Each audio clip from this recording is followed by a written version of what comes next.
Gents, I just want to pause the episode for a moment to let you know about the Strong Men of Value Academy.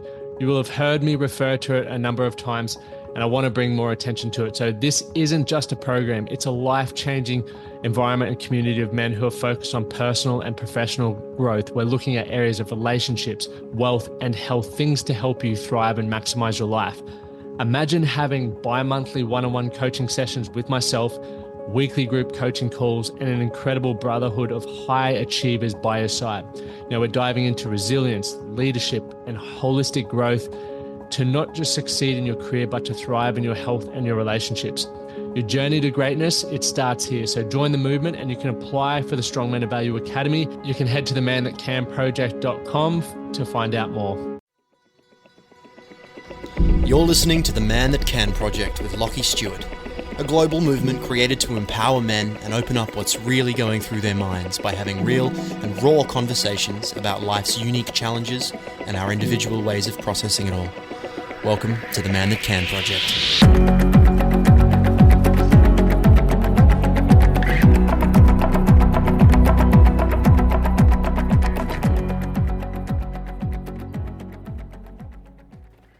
G'day, gents. I hope you are all enjoying the week, and I hope you've got a heap of value from the recent few episodes. I've had a number of you reach out and share you've got a heap of value from it. So appreciate you taking the time to listen and appreciate you taking the time to share what's been going on.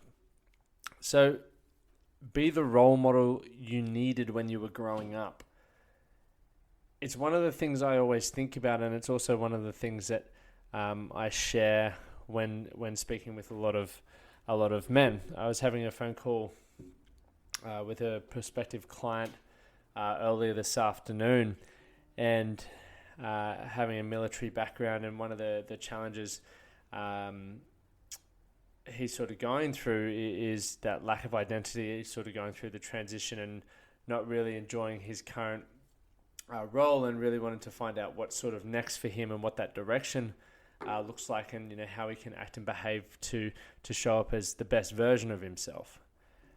And while I can't resonate to the military background, one thing I can resonate with is going through that transitional period, especially whereas men, a lot of our identities become what we do, right? It becomes the military man, or for me it became the sports guy, and for all of us, we have those identities, and obviously everything comes to an end at some point in life. That's why I'm truly focused on not being a certain thing, but being addicted to, or not being addicted, being aware that growth requires change, and as change happens, I evolve as an individual, so I can't hold on to one specific thing about myself. But when we're looking at the direction that we want to go in as individuals and becoming who we want to become, it's really important to think about, okay, well, first and foremost, where I start and where I really focus on for this matter is deciding, obviously who I want to be. Like, it's really simple to make a decision based around where you are as an individual, so your present self, but then also where you are, where you would like to get to, whether it's your desired self or your future self, whatever that looks like for you. And often a lot of us don't make that decision. And if we aren't making the decision, we can't allow ourselves to take action. Right? And if we're not taking action, how are we supposed to get specific feedback for where we're at to tell us what we need to learn to tell us or give us feedback around whether we actually enjoy the direction that we thought we wanted to head in, or whether we don't. And because we aren't taking action, it's hard to really make those decisions, so we're left in limbo. And another aspect also to touch on with that, obviously, having an idea around your present self or your current self and your desired self or future self is also, what kind of role model do you feel you needed when you were growing up?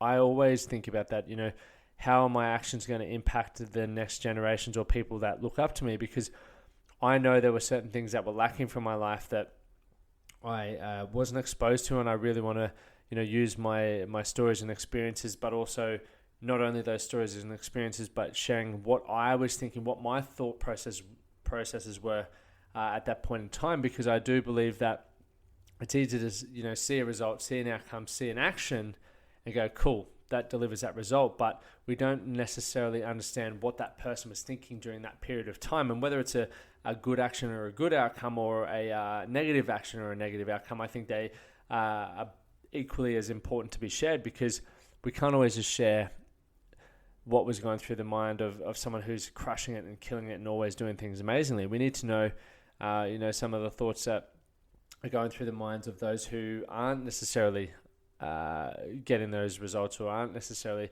producing positive outcomes.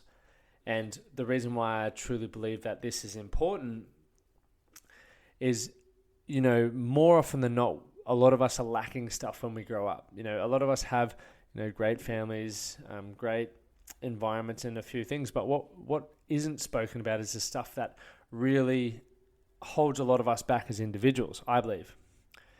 And so if we aren't having those conversations, if we aren't speaking about, the challenges that you face, but also what was going through your mind, like I openly speak about the cheating, the lying, the manipulation, the drug taking, because while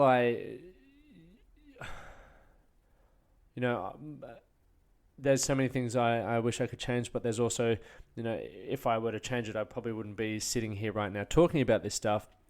There's a lot of people who may be experiencing those thoughts, or having done some of those actions, and feeling like that defines them as an individual. And I truly believe it doesn't define you as an individual. I believe everyone has fucking good thoughts, everyone has bad thoughts, and it's what we choose to give focus to. And, obviously our environment can support that. The what you're focused on, right? So, if you're doing some form of self-development, or even just any form of personal and professional development, can obviously make you aware of these things a little bit more. I do believe that. And then up until the point where it's like, okay, well, I want to be a role model, and I believe what I needed when I was younger was someone to share the good and the bad. Because you think about this, right? Did you ever see your parents fight? And I know obviously there's going to be a few of you listening on here who didn't have a dad, or didn't have a mum, and I don't know what that feels like.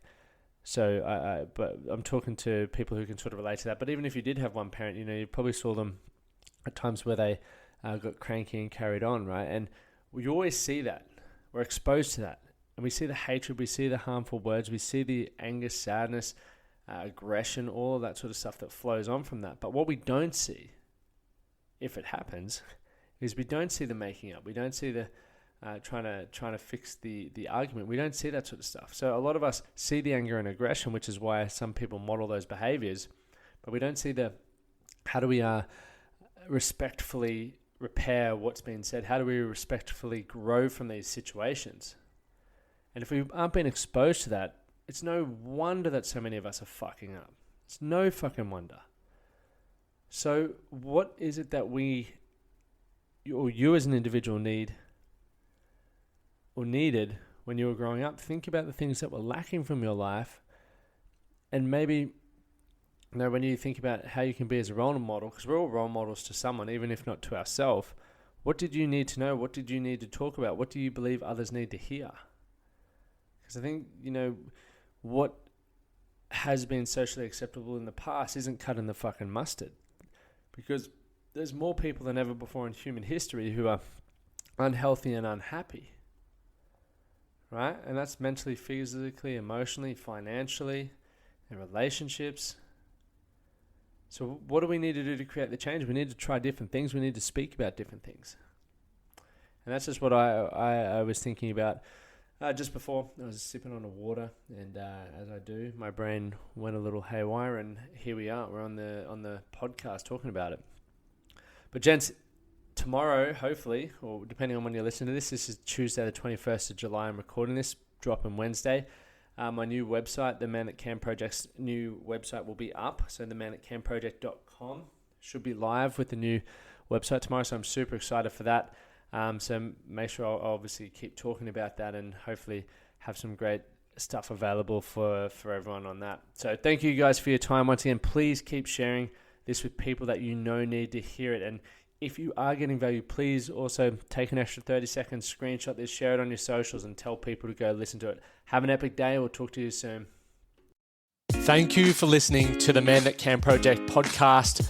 My name is Lachlan Stuart, and I hope you enjoyed this episode and found it helpful. If you did, please take a moment to rate and review the Man That Can Project on your favorite podcast platform. And don't forget to subscribe to stay up to date with our newest episodes. We'll see you again next time.